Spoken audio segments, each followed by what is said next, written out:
नमस्कार साथियों, मैं योगेश जोशी और हमने डेली एमसीक्यू सीरीज चालू की थी जिसमें कि हम राजस्थान जीके के जो प्रश्न पिछली परीक्षाओं में पूछे जा चुके हैं उनको डिस्कस करते रहे। तो आज की जो एमसीक्यू देख लेते हैं। तो सबसे पहला प्रश्न है कि राजस्थान के जिले जो यहाँ पर्यटन के डेजर्ट सर्किट का मुख्य भाग है। तो डेजर्ट सर्किट है उसमें कौन कौन से जिले आते हैं? उसमें आते हैं जोधपुर, बीकानेर तथा जैसलमेर। तो पर्यटन में जो सर्किट बनाए हुए हैं उसमें जो डेजर्ट सर्किट है उसमें कौन कौन से जिले आते हैं? उसमें आते हैं जोधपुर, बीकानेर और जैसलमेर।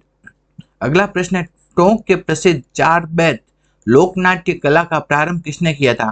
तो चार बैत जो लोक नाट्य है उसका प्रारंभ किया था करीम खान निहंग। किसने? करीम खान निहंग ने किया था चार बैत जो लोक नाट्य है उसका प्रारंभ। तो चार बैत लोक नाट्य का प्रारंभ किया था करीम खान निहंग। अगला प्रश्न देखते हैं, लोक कथा केवणीय ने कहीं कयो जावे। ठीक है, जो ऐसा व्यक्ति जो कि लोक कथा कहता है उसको क्या कहा जाता है? उसे कहा जाता है बातपोष। तो ऐसा व्यक्ति जो लोक कथा कहता है उसे कहा जाता है बातपोष। नेक्स्ट प्रश्न है कि वर्ष 2011 की जनगणना के अनुसार राजस्थान में वह जिला जो शहरी जनसंख्या लिंगानुपात राज्य में सर्वाधिक रहा। ठीक है, तो ऐसा कौन सा जिला है जिसका शहरी लिंगानुपात सबसे ज्यादा था? तो शहरी लिंगानुपात सबसे ज्यादा किसका था? वो था टोंक का। तो राजस्थान में शहरी लिंगानुपात सबसे ज्यादा किसका है? वो है टोंक का। अगला प्रश्न है, पृथ्वीराज राठौड़ री घनी चावी कृति है। तो पृथ्वीराज राठौड़ ने इसमें से कौन सी रचना की है? वह है वेली किशन रुक्मणी री। तो वेली किशन रुक्मणी री किसने लिखा है? पृथ्वीराज राठौड़ ने लिखा है। अगला प्रश्न हम देखते हैं। अगले प्रश्न में क्या बोला गया है? रिडको एक संयुक्त उद्यम के रूप में 50:50 के अनुपात में राजस्थान सरकार तथा खालिस्तान द्वारा स्थापित किया गया है। तो रिडकोर है वो किस किस के बीच में है? वो है एक तो राजस्थान सरकार और दूसरा IL व FS। क्या है? IL व FS। ठीक है, तो इनके बीच में है। इनकी भागीदारी कितनी है? 50:50 की भागीदारी है इन दोनों की।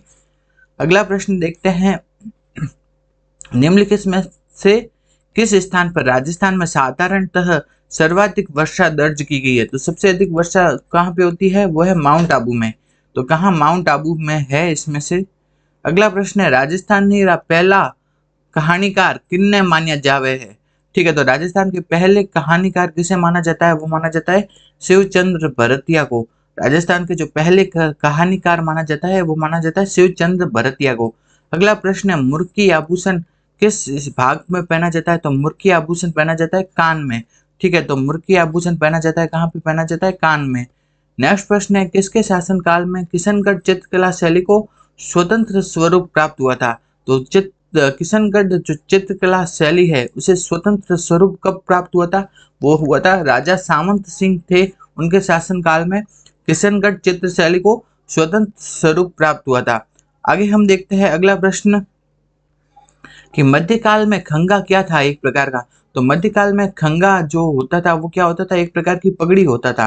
तो मध्यकाल में जो खंगा होता था वो क्या होता था? एक प्रकार की पगड़ी। अगला हम देखते हैं, राजस्थान में लौटते मानसून की अवधि कौन सी है? तो वह है अक्टूबर से दिसंबर।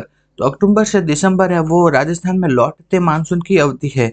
अगला प्रश्न देख लेते हैं, किन संतरी वाणियों रो संग्रह हृदय वाणी नाम सु संकलित करी जोड़ो है? ठीक है, तो कौन से संत है उनकी वाणियों का संग्रह हृदय वाणी क्या है? हृदय वाणी नाम से संकलित है। वह है दादू दयाल। दादू दयाल की जो वाणियां है उनका संग्रह कौन से नाम से किया गया है? वह है हृदय वाणी। ठीक है, तो दादू दयाल की वाणियों का संग्रह किया गया है हृदय वाणी नाम से किया गया है। अगला प्रश्न देखते हैं, गिरीश सुमेल के युद्ध में किन किन के बीच में हुआ था? तो गिरीश सुमेल का युद्ध हुआ था मालदेव तथा शेरशाह सूरी के बीच में। तो गिरीश सुमेल का युद्ध हुआ था मालदेव तथा राव मालदेव तथा शेरशाह सूरी के बीच में। अगला प्रश्न है, परिवार बालू का पत्थर पाया जाता है। तो परिवार बालू का पत्थर पाया जाता है वो है कहाँ? जैसलमेर में। कहाँ? जैसलमेर में पाया जाता है परिवार बालू का पत्थर। अगला प्रश्न है, निम्नलिखित में से कौन सा नृत्य बड़े नगाड़ों की थाप पर किया जाता है? तो बड़े नगाड़ों की थाप पर किया जाता है बम नृत्य। ठीक है, तो बम नृत्य कहाँ किया जाता है? भरतपुर वाले इलाके में किया जाता है। बड़े नगाड़ों की थाप पर किया जाता है। अगला प्रश्न है, वन विभाग राजस्थान द्वारा जारी प्रशासनिक प्रतिवेदन 2021-22 के अनुसार राज्य में वह जिला जहां वनों का प्रतिशत क्षेत्र द्वितीय सर्वाधिक है वो वह है, तो वो सबसे दूसरे नंबर पे जो सबसे अधिक वन है वो कहाँ पे पाए जाते हैं, वो है प्रतापगढ़ में। दूसरे नंबर पे सबसे अधिक वन पाए जाते हैं कहाँ, प्रतापगढ़ में। अगला प्रश्न है, गोविंद गिरी की गतिविधियों का केंद्र 1911 से 1912 के बीच में कहाँ था? तो 1911 से 1912 के बीच में गोविंद गिरी थे, उनके वो कहाँ पे रहते थे, वो थे बेड़सा, ठीक है। उनका मुख्य जो कार्य वो कहाँ पे करते थे, बेड़सा में, ठीक है। अगला प्रश्न है, मारवाड़ी उपबोली है, इनमें से मारवाड़ी की उपबोली कौन सी है? तो पहला देखते हैं, तोरावाटी, राजावाटी। तोरावाटी, राजावाटी, नागरचोल, ये तो क्या है, किसकी उपबोलियां है, ढूंढाड़ी की, ठीक है। लेकिन शेखावाटी, शेखावाटी किसकी उपबोली है, मारवाड़ी की, तो इसका आंसर हो जाएगा शेखावाटी। अगला हम देखते हैं, 1883 में स्वामी दयानंद सरस्वती ने उदयपुर में किस सामाजिक संस्था की स्थापना की थी? तो परोपकारिणी सभा की। तो परोपकारिणी सभा की स्थापना किसने की थी? स्वामी दयानंद सरस्वती ने 1883 में, और कहाँ, उदयपुर में। तो परोपकारिणी सभा की स्थापना की थी किसने? स्वामी दयानंद सरस्वती ने की थी, 1883 में की थी, और कहाँ की थी, उदयपुर में। अगला प्रश्न हम देखते हैं कि उम्मेदगंज जो संरक्षित क्षेत्र किस जिले में स्थित है? तो उम्मेदगंज जो संरक्षित क्षेत्र है वो स्थित है कोटा में। नेक्स्ट प्रश्न है कि राजस्थान राज्य पथ परिवहन निगम की स्थापना किस वर्ष की गई? तो राजस्थान राज्य पथ परिवहन निगम की स्थापना की गई 1964 में। नेक्स्ट प्रश्न है कि राजस्थान में त्योहारों की शुरुआत श्रावणी तीज से होती है तथा त्योहारों का अंत कब होता है? वो है गणगौर से, ठीक है। राजस्थान में जो त्योहारों की शुरुआत होती है वो तो होती है श्रावणी तीज से, और त्योहारों का अंत होता है वो होता है कब होता है? गणगौर के अवसर पर। अगला हम देखते हैं, राजसमंद का मोलेला गांव किसके लिए प्रसिद्ध है? तो वो है मृण शिल्प या टेराकोटा के लिए प्रसिद्ध है मोलेला, ठीक है। मोलेला किसके लिए प्रसिद्ध है? वो मृण शिल्प या टेराकोटा के लिए। अगला प्रश्न है कि राजस्थान में निम्नलिखित जिलों में से कौन सा अति आर्द्र जलवायु प्रदेश का भाग है? तो अति आर्द्र जलवायु कहाँ पाई जाती है? वो कोटा, बूंदी, बारा, झालावाड़ वाला ये इलाका है ना, यहाँ पे पाई जाती है, तो इसका आंसर हो जाएगा झालावाड़। नेक्स्ट प्रश्न हम देखते हैं, रणकपुर, ये क्वेश्चन क्या था, बोनस हुआ था आपके एग्जाम में। नेक्स्ट प्रश्न हम देखते हैं, किस शासक के समय राजस्थान में ब्लू पोर्टरी की शुरुआत हुई? तो ब्लू पोर्टरी की शुरुआत हुई थी सवाई राम सिंह, सवाई राम सिंह के शासनकाल में राजस्थान में ब्लू पोर्टरी की शुरुआत हुई थी। अगला प्रश्न है, ढोला मारू रा दुहा कृति रे नायक ढोलारो असल नाम कहीं हो? तो ढोला मारू का दुहा जो कृति है उसके जो नायक था उसका नाम क्या था? ढोला। उसका असली नाम क्या था? उसका असली नाम था साल्ह कुमार। क्या था? साल्ह कुमार। नेक्स्ट प्रश्न हम देखते हैं, 300 ईसा पूर्व से 300 ईस्वी तक के काल के राजस्थान में गोल चैत्य कहाँ मिल रहे हैं? मतलब गोल मंदिर, या गोल मंदिर या बौद्ध मंदिर, बौद्ध मंदिर कहाँ मिले हैं? वो मिले हैं बैराट में, ठीक है। बौद्ध मंदिर या गोल मंदिर कहाँ मिले हैं? बैराट सभ्यता में मिले हैं। अगला प्रश्न हम देखते हैं, किस युद्ध में औरंगजेब ने जसवंत सिंह को हराया था? तो औरंगजेब ने जसवंत सिंह को हराया था कौन से? धर्मत के युद्ध में। तो औरंगजेब ने जसवंत सिंह को हराया था धर्मत के युद्ध में। अगला प्रश्न है, डमोर जनजाति का निवास क्षेत्र है, तो डमोर जनजाति कहाँ पे पाई जाती है? वो पाई जाती है डूंगरपुर, बांसवाड़ा, उदयपुर वाले इलाकों में पाई जाती है डमोर जनजाति, डूंगरपुर, बांसवाड़ा तथा उदयपुर वाले इलाकों में।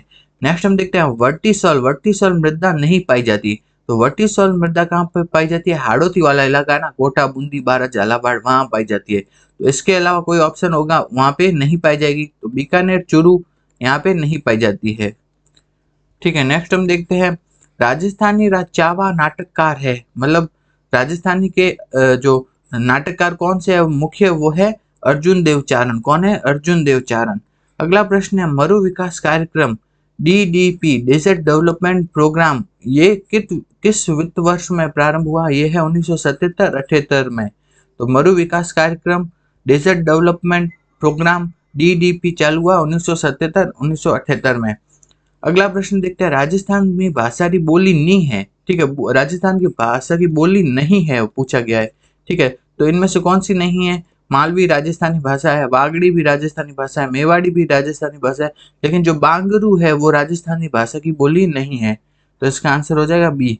अगला हम देखते हैं, जालोर के शासक अलाउद्दीन खिलजी के मध्य, जालोर के शासक और अलाउद्दीन खिलजी के मध्य जो संघर्ष की जानकारी किससे मिलती है? वो मिलती है कान्हड़ देव प्रबंध से। किससे? कान्हड़ देव प्रबंध से मिलती है। अगला प्रश्न है, 2011 की जनगणना के अनुसार जिलेवार घनत्व का सही अवरोही क्रम है, मतलब अवरोही क्रम पूछा है, मतलब ज्यादा से कम की ओर। ठीक है, तो ज्यादा से कम की ओर जो घनत्व है वो देखते हैं। सबसे पहले क्या आ गया, अलवर, फिर धौलपुर, फिर बांसवाड़ा और कोटा। इसका ऑप्शन सही होगा फर्स्ट। नेक्स्ट हम देखते हैं, राजस्थान सरकार द्वारा जनजातीय क्षेत्रीय विकास विभाग की स्थापना कब की गई? 1975 में राजस्थानी सरकार द्वारा जनजातीय क्षेत्रीय विकास विभाग की स्थापना की गई थी 1975 में। नेक्स्ट हम देखते हैं, निम्न में से कौन गागरोन के राजपूत शासक थे? तो गागरोन के राजपूत शासक कौन थे इसमें से? वो थे पीपा जी। संत पीपा है वो क्या थे? गागरोन के शासक थे और बाद में संत बन गए थे। अगला प्रश्न देखते हैं, निम्नलिखित में से कौन सी नदी उदयपुर जिले में प्रवाहित नहीं होती है? तो साबरमती उदयपुर में है, सोम भी उदयपुर में है, जाखम भी है, पार्वती नहीं होती है। ठीक है, पार्वती प्रवाहित नहीं है, तो इसका आंसर हो जाएगा बी। नेक्स्ट हम देखते हैं, निम्नांकित में से किस जिले को लकड़ी की पहाड़ी और घाटियों की भूमि के रूप में जाना जाता है? तो लकड़ी की पहाड़ी और घाटियों की भूमि के रूप में जाना जाता है, वो जाना जाता है बारा को।